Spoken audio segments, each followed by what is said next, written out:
মহাস্থানগড় বাংলাদেশের অন্যতম প্রাচীন পুরাকীর্তি। প্রসিদ্ধ এই নগরী ইতিহাসে পুণ্ড্যবর্ধন বা পুণ্ড্যনগর নামেও পরিচিত ছিল। একসময় মহাস্থানগড় বাংলার রাজধানী ছিল। যীশু খ্রিস্টের জন্মেরও আগে অর্থাৎ প্রায় ২৫০০ বছর পূর্বে এখানে সভ্য জনপদ গড়ে উঠেছিল। প্রত্নতান্ত্রিকভাবে তার প্রমাণ মিলেছে। ২০১৬ সালে এটিকে সার্কের সাংস্কৃতিক রাজধানী হিসাবে ঘোষণা করা হয়। চলে এসেছি মহাস্থানগড়। অবশেষে পৌঁছায় গেলাম সেই মহাস্থানগড়ে। এখন আমি অবস্থান করতেছি মহাস্থানগড়। তো এই মহাস্থানগড়ের কোথায় কি আছে পুরোটাই আমি আপনাদের সঙ্গে শেয়ার করব। হ্যালো গাইস, কেমন আছেন আপনারা? তো আজকে আমি বগুড়া ট্যুর দিচ্ছি। তো এখান থেকে বগুড়া ট্যুরটা শুরু।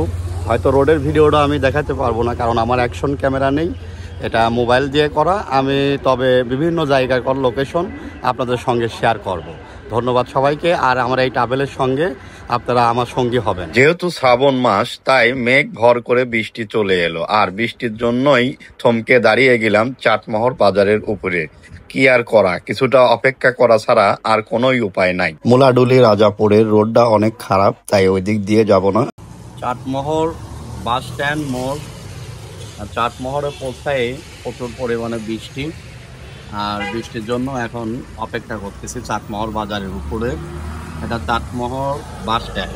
বৃষ্টি কিছুটা কম হলে দেরি না করে আবারও চলতে শুরু করলাম।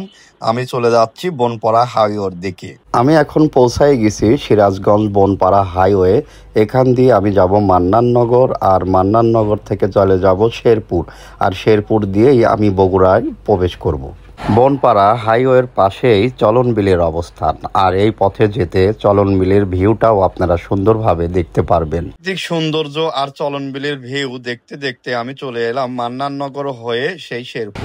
পুরা রাস্তার ভিডিওটা আপনাদের দেখাতে পারিনি। আমি আগেই বলেছিলাম যে আমার অ্যাকশন ক্যামেরা না, আমি মোবাইল দিয়ে যতটুকু পারতেছি আপনাদের দেখানোর চেষ্টা করতেছি।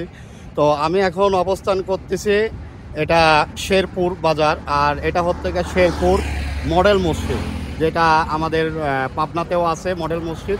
ঠিক এইরকমই একটা মডেল মসজিদ এই শেরপুরের হাইওয়ের পাশেই কিন্তু অবস্থিত এই শেরপুর মডেল মসজিদ।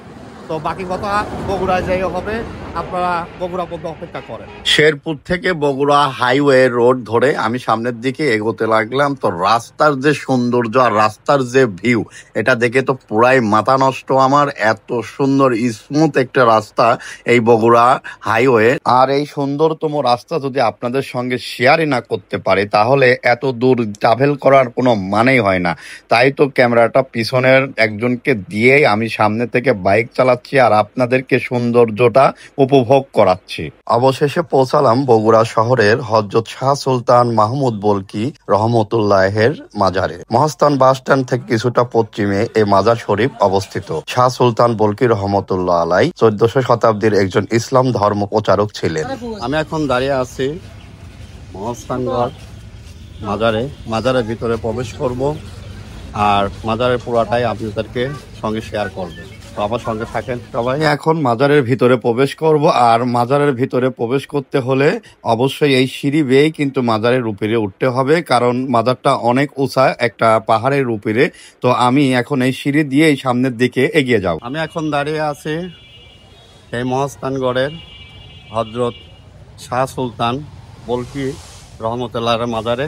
তো এই মাজারের ভিতরে আমি প্রবেশ করব এবং মাজারের বিস্তারিত এবং সম্পূর্ণ মাজারটাই আমি আপনাদেরকে ঘুরে ঘুরে দেখাবো। তো আমার সঙ্গে থাকুন। এখন এই সিঁড়ি দিয়ে কিন্তু এই মাজারে, মূল মাজারে উঠতে হবে। তো আমি এখন চলে যাচ্ছি মাজারের দিকে। মাজার শরীফ পাহাড়ের উপরে হওয়াতে এই সিঁড়ি বেয়েই কিন্তু উপরের দিকে উঠতে হবে। তো আমি উঠা শুরু করেছি, অনেক উঁচা। তো এই সিঁড়ি দিয়ে ধীরে ধীরে দেখি উপরে গিয়ে কি কি আছে এখানে, সম্পূর্ণটাই আমি দেখব এবং আপনাদেরকেও দেখাবো। তো প্রথম স্তরে উঠে যেটা দেখলাম সেটা হচ্ছে যে এটা সুলতান সাহেবের প্রধান শিষ্যের মাজার। তো এই মাজারটাও আমরা একটু ঘুরে দেখি। এই মাজারে যেতে হলে আপনাকে অবশ্যই জুতা স্যান্ডেল খুলে তারপরে মাজারের ভিতরে প্রবেশ করতে হবে। কথিত আছে মাছ আকৃতির নৌকাতে করে তিনি তার শিষ্যদের নিয়ে বরেন্দ্র ভূমিতে আসেন। সেখান থেকে তার নাম এসেছে মাহিসাওয়ার, মানে মাছের পিঠে করে আগমনকারী। এবং তিনি বল্লক রাজার পুত্র ছিলেন বিধায় তাকে শাহ সুলতান বলকিও বলা হয়। তো এটা হচ্ছে সুলতান সাহেবের শিষ্যের মাজার। প্রথম স্তরে উঠেই কিন্তু এই মাজারটার অবস্থান। তো আমি এখন যেখানে দাঁড়িয়ে আছি এটা সুলতান সাহেবের প্রধান শিষ্যের মাজার। আর এই মাজার কক্ষে এখন দাঁড়িয়ে আছি। অপর পাশে এবং উপরের দিকে আরও অনেক মাজার আছে, আমি ওইগুলো আপনাদেরকে ঘুরে ঘুরে দেখাবো, আমার সঙ্গে থাকি। সুলতান সাহেবের প্রধান শিষ্যের মাজারটা দর্শন শেষ করে আমি এখন আবার উপরের দিকে চলে যাচ্ছি, সেখানেই নাকি প্রধান এই সুলতান সাহেবের মাজারটার আছে। তো আমি দাঁড়িয়ে আছি এই মাজার প্রাঙ্গণের, এই মসজিদ প্রাঙ্গণে। মসজিদটা খুবই সুন্দর এবং সম্পূর্ণ টাইলস দিয়ে করা, খুবই সুন্দর একটি মসজিদ। এই পাহাড়ের উপরে এটার কিন্তু অবস্থান। আমার পিছনে যেটা, এটাই কিন্তু এই মাজারের মসজিদ। এখানে আসলে নামাজও পড়তে পারবেন আপনারা। পাহাড়ের উপরে এই মসজিদটা সৌন্দর্য আসলেই অনেক সুন্দর, কারণ সম্পূর্ণটাই খয়েরি কালারের টাইলস দিয়ে এই মসজিদটার কারুকাজ করা হয়েছে। তো এই পাহাড়ের উপরে মাজারে অনেকগুলো কবর রয়েছে, তার মধ্যে প্রধান যিনি শাহ সুলতান বলকি রহমতুল্লাহ আলাই, এটা হচ্ছে তার মাজার। তো আমি মাজারের ভিতরে প্রবেশ করতে পারছি না, কারণ এখন তালাবদ্ধ। আমার পিছনে যেটা দেখতে পাচ্ছেন এটাই শাহ সুলতানের প্রধান মাজার। এখন নামাজের সময়, এই জন্য গেট বন্ধ। নামাজ শেষ হলে তারপরে গেট খোলা হবে। এটাই মূল মাজার প্রাঙ্গণ, আর এই প্রাঙ্গণেই কিন্তু শাহ সুলতান বলকি রহমতুল্লাহ আলাইহির মাজার। তো এই যে সাদা গম্বুজ যেটা দেখতে পাচ্ছেন আপনারা, এটাই কিন্তু শাহ সুলতানের মাজার। মাজার চত্বরে ওঠার জন্য প্রধানত দুইটা সিঁড়ি রয়েছে, একটা ডান পাশে এবং একটা বাম পাশে। আপনি যে কোনো সিঁড়ি দিয়েই এই মাজারের উপরে উঠতে পারবেন, এবং এক পাশ দিয়ে উঠলে অপর পাশ দিয়ে নেমেও যেতে পারবেন। তো আমি ডান সাইড দিয়ে উঠেছি, এখন বাম সাইড দিয়ে নেমে যাব। যেহেতু আমি মহাস্থানগড় যাব, তাই এখানে আর বেশি সময় নষ্ট করব না, আমি চলে যাব মহাস্থানগড়ের দিকে। এছাড়াও এই মাজারে ছোট বড় আরো অনেকগুলো কবর রয়েছে, এগুলো কাদের আমি সঠিক জানি না। তো এটাই হচ্ছে বাম পাশের সিঁড়ি, আর এই সিঁড়ি দিয়েই আমি ধীরে ধীরে নেমে যাচ্ছি। তো এই ছিল মাজার চত্বর।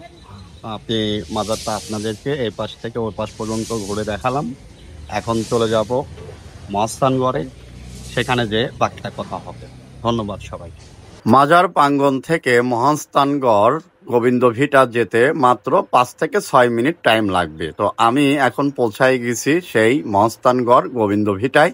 তো বাকিটা আমি আগামী পর্বে অবশ্যই দেখাবো।